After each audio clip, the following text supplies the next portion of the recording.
Need a little dose of inspiration? Then you'll want to listen to this week's episode of the Maverick Makers podcast.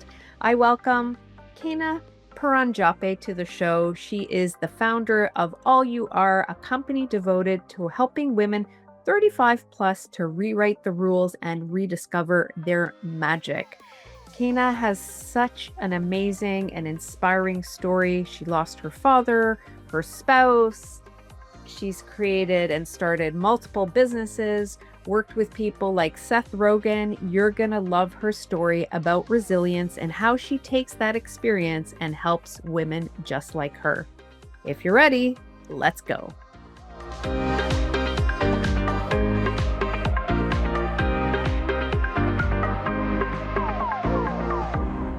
Hello, and welcome back to another episode of the Maverick Makers podcast. I am so excited to welcome Kena Paranjape. Did I say that right?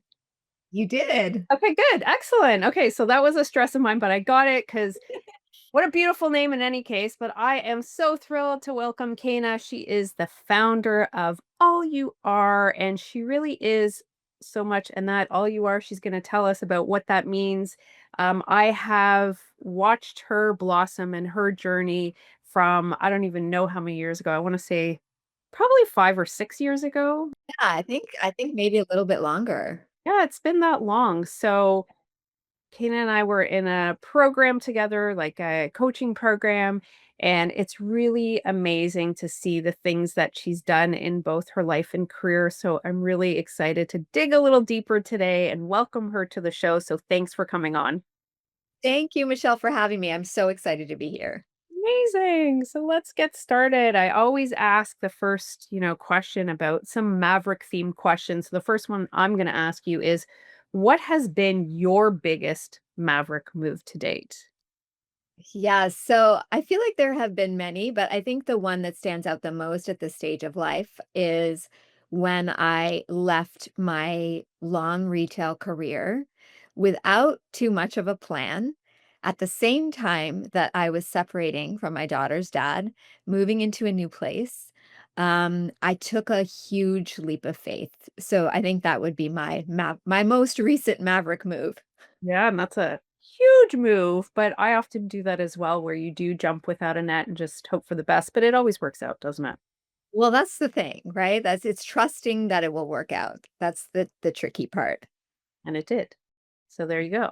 So let's talk about your story. So it's so diverse, like I mentioned in the intro of the show, and you have reinvented yourself in so many different ways. And I love seeing that because it's so inspiring for so many of us out there to, know that just because you're in one space at that particular moment, 3 years from now, 5 years from now, you can be somewhere totally different, whether it's life or career. And I think that's really important for people to embrace is that reinvention is rebirth and it's exciting. And some people are terrified, but I get excited about it. So let's talk about it. Yeah, sure. Where would you like me to start? Wherever you would like to start, because it's your story. Okay.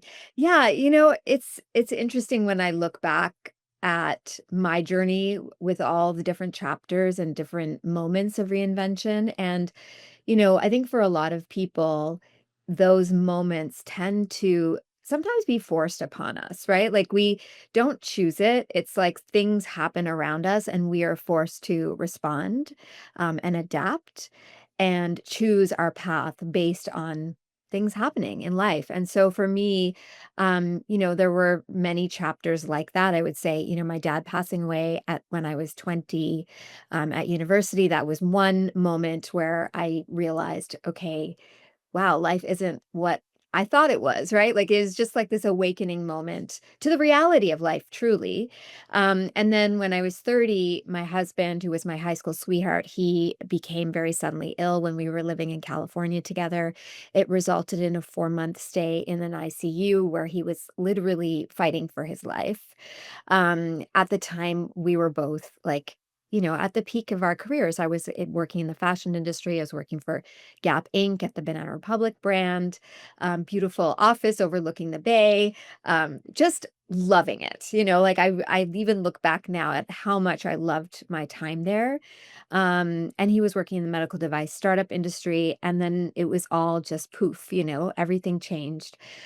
When he was able to come out of the hospital, he had medical conditions, very serious ones that, wouldn't allow us to live a normal life, so we moved back to Toronto, where our families both were, and I kind of dove back into my career, and it's interesting because I always one of the things I always say is that, like, we're so much more than the bullet points on our LinkedIn profiles, right? Because you can, like, have all these things, but none of what actually was happening in my life behind the scenes shows up on that profile, right? Like, this long illness and then, the hospitalizations over an 8-year period while we managed his illness day to day. And then when we were both 38, so almost 8 years later, he passed away. And that was now over 10 years ago. Um, and so with every one of those, occurrences that happened in my life, there was first the shock that you go through and the grief, and it's kind of an ongoing shock and grief. It's not like it was a moment in time and then it was like came cycled through those, phases. But there was also like deep reflection and a lot of looking for answers, right? From external sources, from within, and then these moments where you feel like you have to choose, right? Like, where am I going from here? And what do I want for myself? And what do I believe is possible for me. And I feel like through every one of those moments, I got into this practice of choosing myself. And like when I say that, I don't mean like neatly and tidily and everything was like, easy from there. It was messy and it felt ugly at times. But when I look back, I see that choosing myself always led me to a moment of reinvention. And it was like, some of that might be external from what other people see. Some of it was just the way I saw myself, and the way I thought about myself, like going from being a victim to being a survivor to being somebody who thrives to somebody who's like living her life boldly. Um, these are sort of all the ways that reinvention showed up in my life and that I kept choosing it and I continue to choose it. Amazing. Thank you for sharing that courageous story. Do you think the passing of your dad prepared you for the passing of your husband? You know, in some ways it did because I felt viscerally what it means to lose someone. Like, I know that when I have friends who haven't had somebody close to them pass, there's this strange sense that it's not going to ever happen to you. It's like it happens to other people. So I had felt that, like I'd been in the room with my dad. I knew what it felt like. I knew that it actually, so I think it did prepare me um, for that moment of passing, but it didn't prepare me. I think part of me felt like, "Oh, I'm young and this thing happened, so nothing bad is gonna happen to me for a long time." Right? So in some ways, I think it didn't prepare me for the, like, much more, intense ride that I was, like, having to ride at that point. And this is such a strange question, and I'm only asking because I lost my dad too, so I feel like it sort of defines who you are, and it also puts things into perspective for people. Like, it's almost as weird as this sound is it's like, of course, it's a terrible grief is so much, but it also is a gift. It's such a weird thing to say, but, You're right. just what it did for my perspective and what it did in terms of kicking me in the butt of Yes. how I wanted to live my life and who I wanna surround myself with and the energy so I look at people who haven't had the experience. One day, of course, everyone will, but it's like a whole other understanding. I don't know. No, I agree with you so much, and, like, after my dad passed away, I, started making changes in my life almost immediately, and again, you only realize it in hindsight, but, like, I was doing a degree in chemistry. I switched it to environmental science. Then post graduating, I was like, but I don't really want to do this. Like, I don't want to be an academic. My dad was an academic in science, right? So I was like, I don't want to do this. And I ended up like listening, tuning into what I really wanted, which was to work in a creative industry.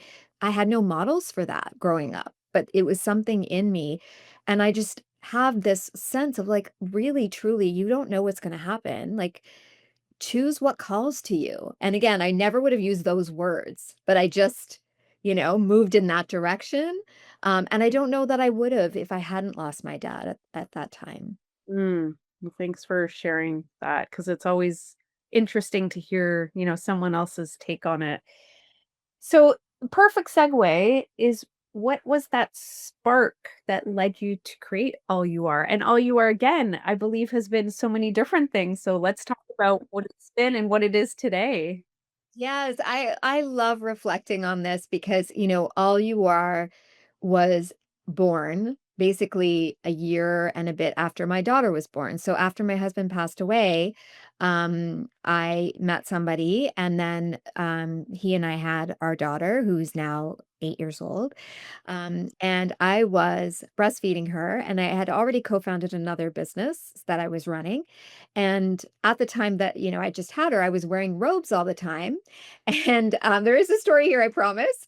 And I was wearing robes all the time. And I was like, why can't I find the perfect robe? Like they're either too hot and frumpy and like, just like awkward, or they're like these slinky things. And I was like, I want something that looks great. You could open the door with when the mailman comes and have coverage, and you can feel good in it, and it's functional, right? Like as you're doing things, you're bathing a kid or you're making breakfast or whatever.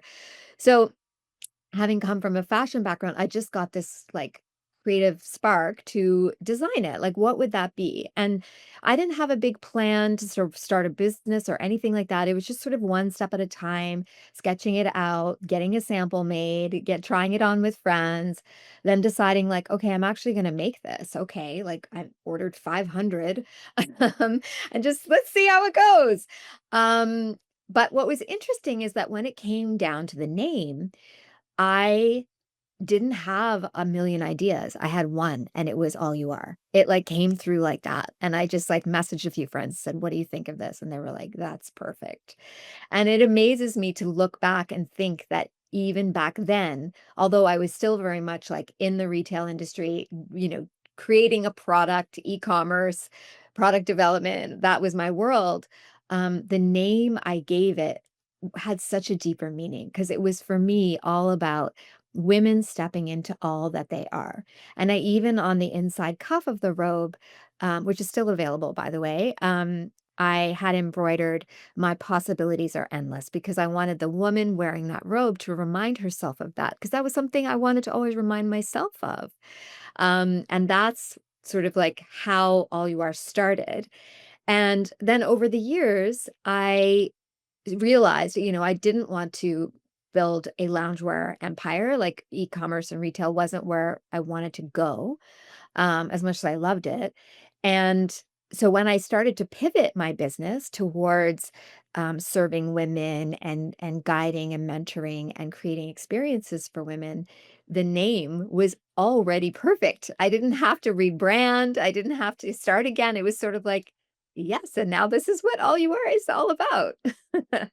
I love that. And I love, again, like I said before, that it's okay that if something, fit, no pun intended, at the time, but it wasn't fitting any longer, that was okay to evolve it. And I think that's beautiful. And I think so many people get so stuck in, oh, I can't change or I can't do this. Well, you're the boss. You can do whatever the heck you want. So, That's right. and no one cares. I think that's the thing that people, they care, but you know what I mean? Like people are so caught up in their own, people get stuck like, well, what if they judge me? Or what if they, but Yeah, or what if they like, why is she doing that now? And what is she like, I it's actually so interesting to me how much we that comes up for us, especially as women, is like, well, people are gonna think I'm all over the place, or people are gonna think like, what is she doing now?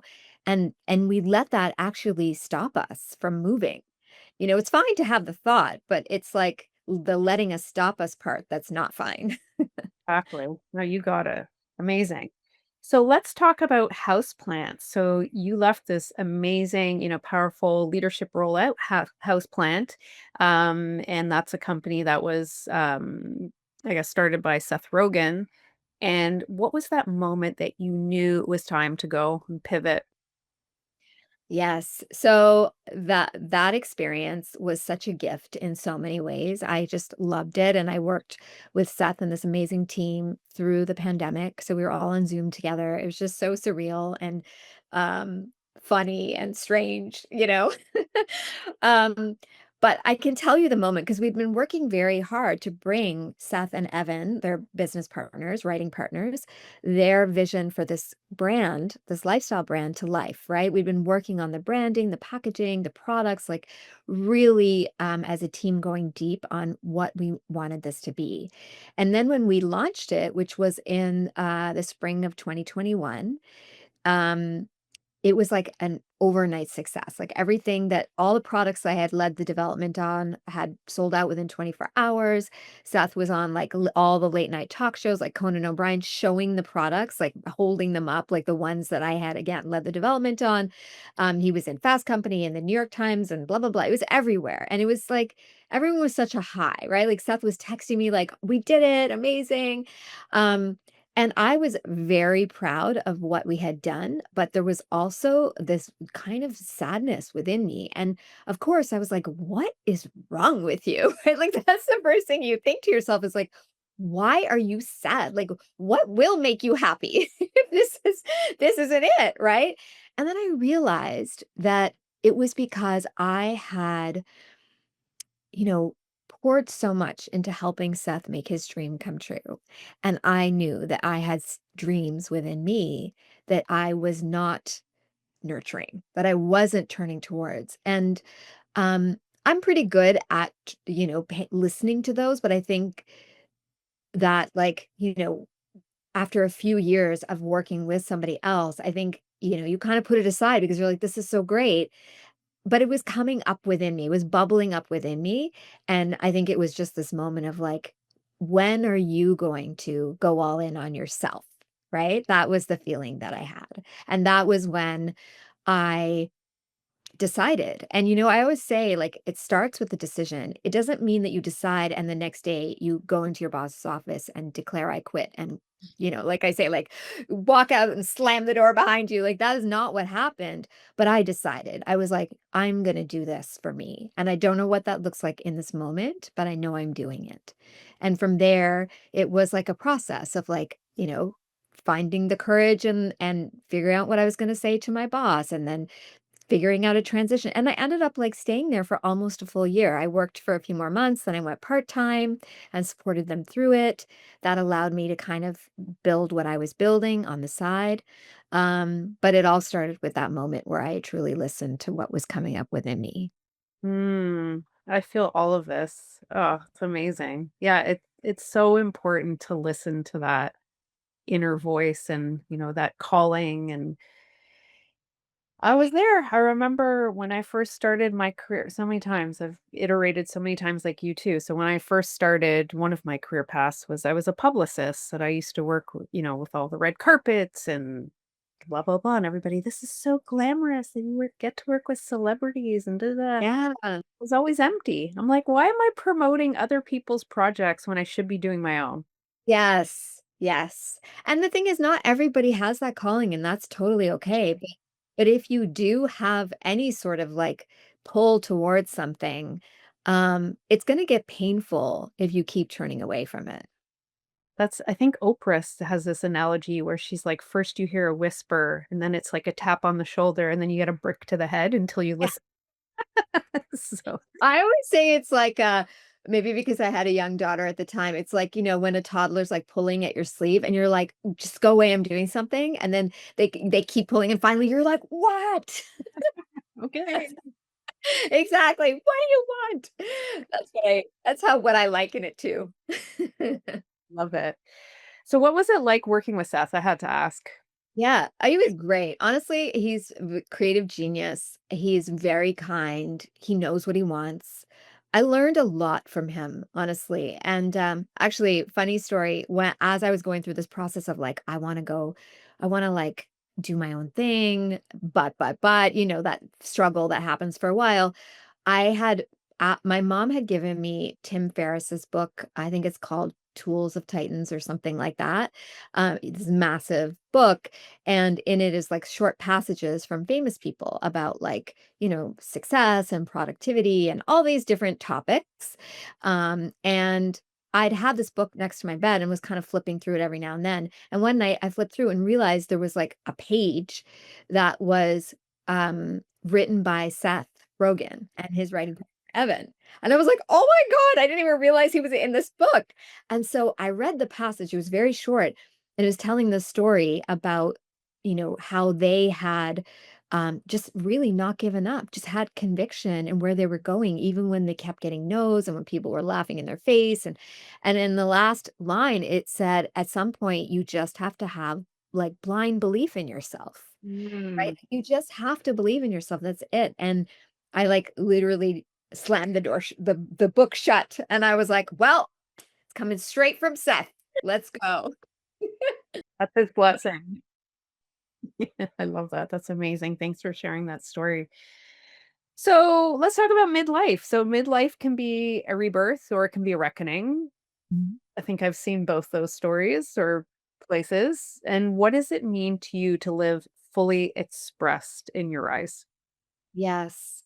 So I sometimes think the reckoning comes before the rebirth, right? Like, I think what it starts out with is like this discontent, frustration, feeling like, we use the word alignment so freely these days, and it's a very powerful word, but it's sort of like it just doesn't feel like things fit anymore, right? And I feel like it can come from all directions. It can come from work, just feeling like I don't feel valued, I don't feel like I am where I would like to be.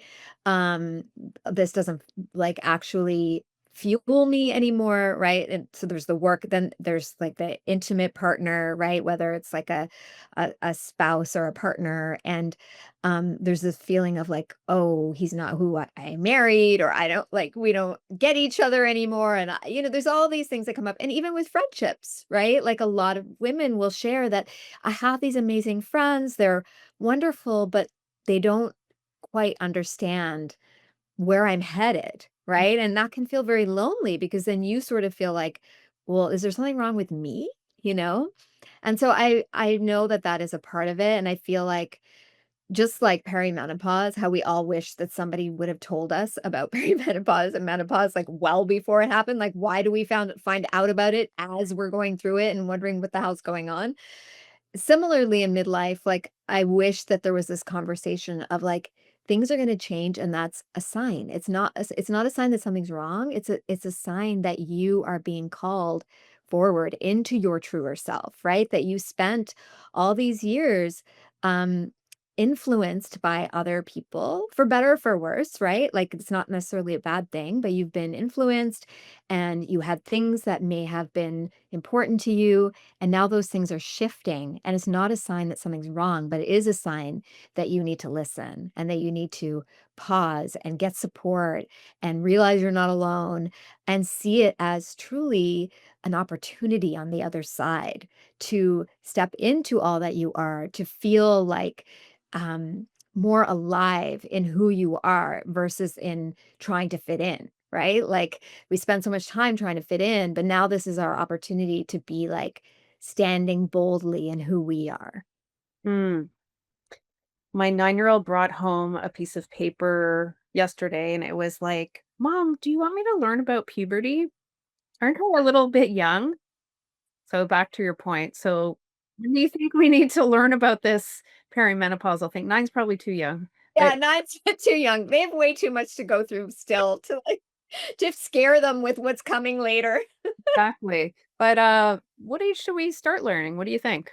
When do you think I we mean, I think honestly, after 30, like I think it should be a thing, like maybe even 35, but I think, for some women it can start quite early, but I think it starts as early as 38. So I feel like around 35 mark at least people should have a sense of what's coming. yeah, and to know that you're not crazy, you're not That's alone. right. Yes, you're not alone. I know. My But that's gosh. a whole other Yeah. conversation for an hour Yeah. or 2. Yes. So, what are the most common stories that you're seeing, women that are 35 plus telling themselves when they're stuck? Yeah. Yes.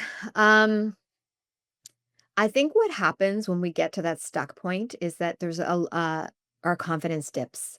And I think that's feels very disempowering for women. And I think that they start to believe those disempowering thoughts.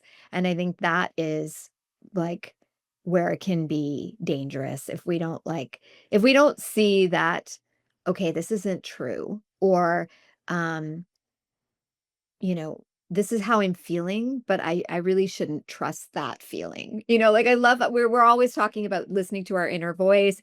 That's very important. But when the feeling is telling you like, oh, you're just not good enough, or, you know, there's not like you should be lucky to have anybody, like, he's not that bad. Like I've heard all these stories, right? From women are like, I couldn't do that. And I'm not eloquent enough, or I'm not smart enough, and all of these things that we tell ourselves. Um, my what I would say is that question those thoughts that you have, right? Don't believe them, because if you question them and allow yourself to get curious, that leaves an opening for you to discover more and to keep going down the path, right? Like it's literally like this path of curiosity versus believing them, and then you do stay stuck, right? Because then you're just like, well, I guess this is what it is. And it's like a spiral from there. That's such great advice to really question it and say like, why am I feeling like this? Why do I feel this way? And versus just accept. I think that's brilliant. I've never actually heard that piece of advice. So thank you for sharing that. That's wild. Love it. Love it. So how do you work with women? You've got the Supernova membership, and it's, such a bold name. So let's talk about why it's called that. But how do you work with women, and what do you do with them if people don't already know? Yeah, absolutely. So, yeah, Supernova was really founded, rooted in this idea that like we are going through this whole other stage of life, and it can feel really isolating, and it can feel like the narratives are so mixed, right? Like on one hand, it's the whole Golden Girls narrative that you're like kind of going downhill from here. There's also the real real data and real experiences of women who experience ageism as they move into their 50s in the corporate world especially. But then there's all this hopeful information too, right? Like that um, founders in their 50s are actually more likely to be successful. Female founders in particular are more likely to be successful and they're better leaders in many cases than men as well.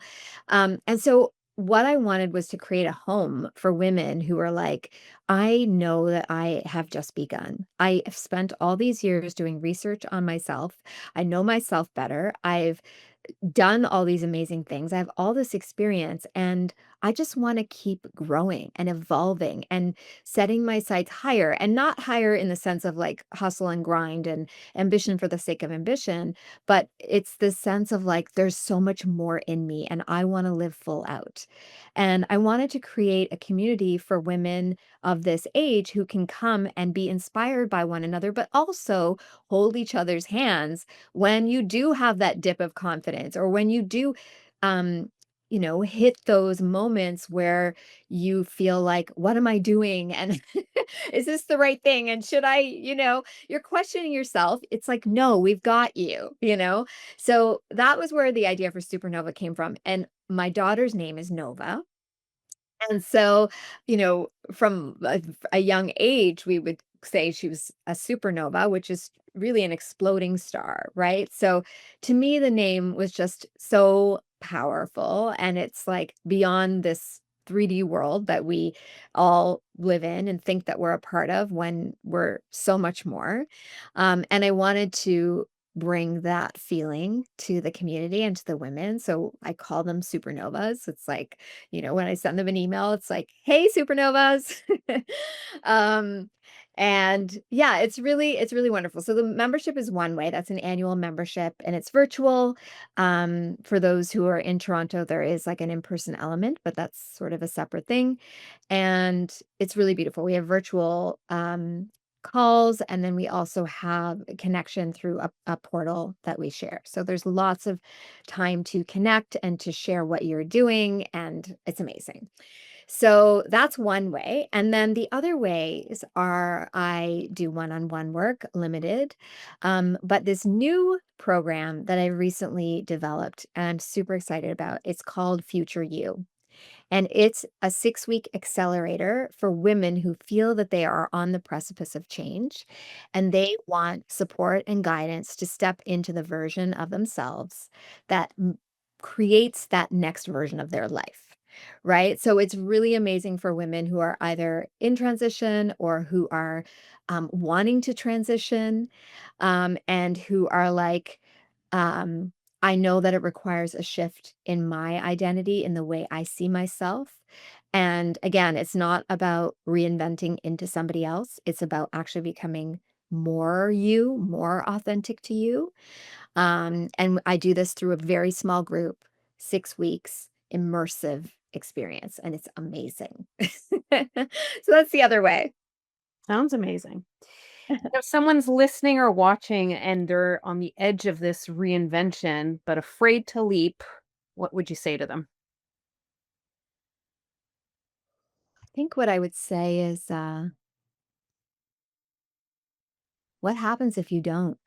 Mm, What happens if you don't? You know? And to me, that is the saddest answer and path, right? And I would say one thing that a therapist and actually a guest on my podcast said to me once that I think is like really stuck with me is, um, we can meet any challenge if we have the resources that we need to meet that challenge.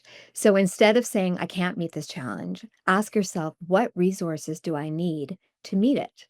Right? Like, what do I need to like access and pull up around me so that I can meet this challenge? So if you know you want to make the leap, but you're afraid, then how do you feel less afraid? What can you do to feel less afraid? That's what I would say. wow. I love it again. Amazing advice. What has Supernova, your daughter, taught you? The biggest lesson she has taught you.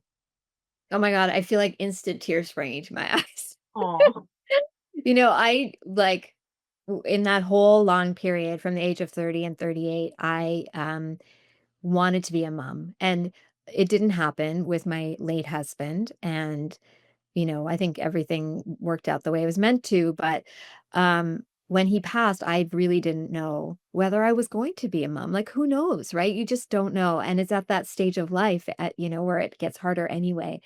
So the fact that she, is here is, like, for me, a huge miracle, like, and I don't I f I'm not gonna pretend that I'm not a normal mom, and I don't, like, get annoyed when she's, like, making a mess all over the house every single day, but I can honestly say not a day goes by where I don't think to myself, "She is a miracle," but she is also truly a nova, like, she is a star, and um, she's so full of joy and inspiration and light, and she radiates appreciation for this world that we live in, like, and so she is like, I feel like maybe for me now at this stage in our, I'm 49 and she is 8.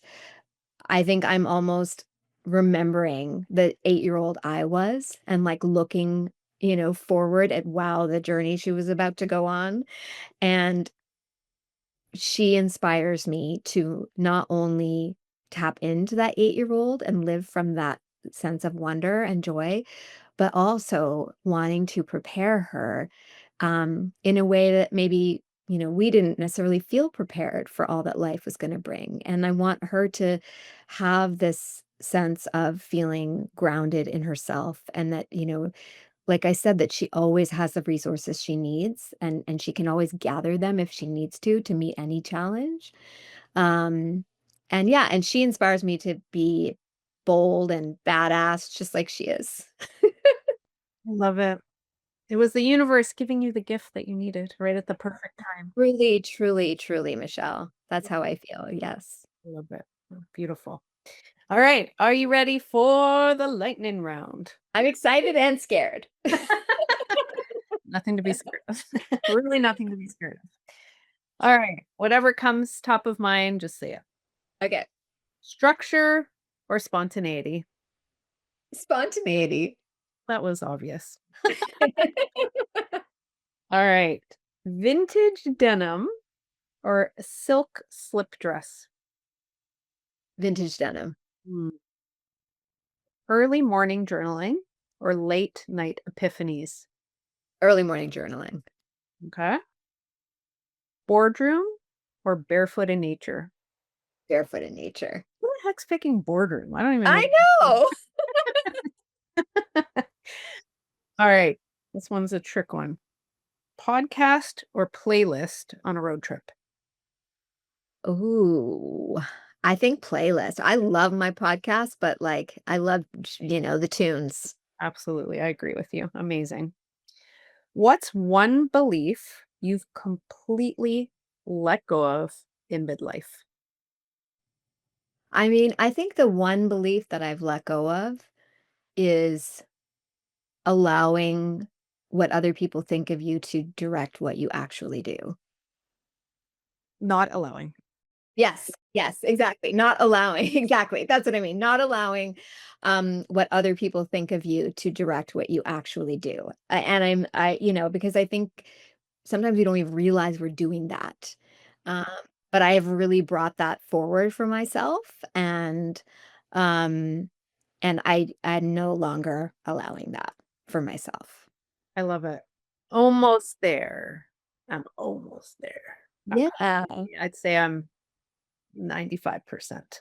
Amazing. Yes. Well, you notice I didn't say not letting people what other people think of me bother me because I haven't completely let that go. I'm gonna be honest, right?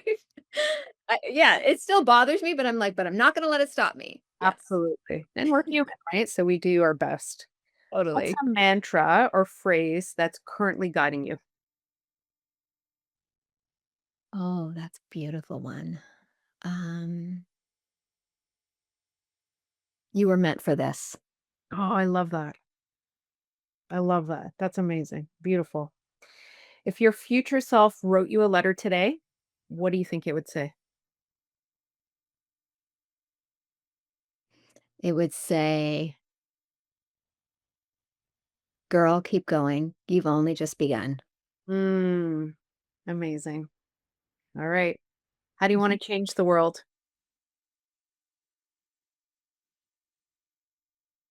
I want women to realize the inherent power that we have and to reclaim it. Because I think a lot of the struggle that we have now is trying to grasp power externally. And I think that we can't feel I think I've seen it over and over again with women who are in very high titled positions. And if they're let go and their confidence just plummets, right? Because that like power was handed to them through this title. And I want women to reclaim the power that we have, that we are gifted with, that we are here to put out and to lead with in the world. And I feel like if we could feel that from within, not waiting for someone else to hand it to us, then things would really change. Like not just for us, and for our own journey, but really in the dynamic of the world. Mm, that's amazing. Love it. Last question. These What's are next? good questions, Michelle, I have to say. Amazing. What's next? Oh my goodness. There was a point in my 30s when I had co-founded a business when people would say, "What's next?" We would always say world domination. It's a good one. I love that ambition. And you know what? I still think I have that level of ambition, but I think what's next is I really want to be a part of building this movement for women. Um in midlife because we are leading the generations behind us. And honestly, we have have this like unique opportunity at this time in the world to step forward in a more powerful way. And I think that if we say yes to that challenge together, right? Not separately and not stepping over each other, but we like hold hands and we take it on together, then we're going to be helping like all the generations of women, those who came, before us and those coming after us. And I think we have this unique opportunity right now to do that. So that's what's coming next for me. However that looks. I love it. It's amazing. Thank you so much for this inspiring conversation. I really am inspired. I love all the advice. I'm blown away. Make sure you follow Kana and you listen to her podcast and, find out more about her amazing supportive groups. So thank you for being on the show. Michelle, thank you so much for having me. This was such a fulfilling conversation, and your questions are so thoughtful. Thank you so much. Thank you. The Maverick Makers podcast is sponsored by Maverick Makers Content Creation Collective. We fuel your content pipeline through video, photography, design, and editorial. Let's connect to your audiences and make more sales. Learn more at maverickmakersco.com.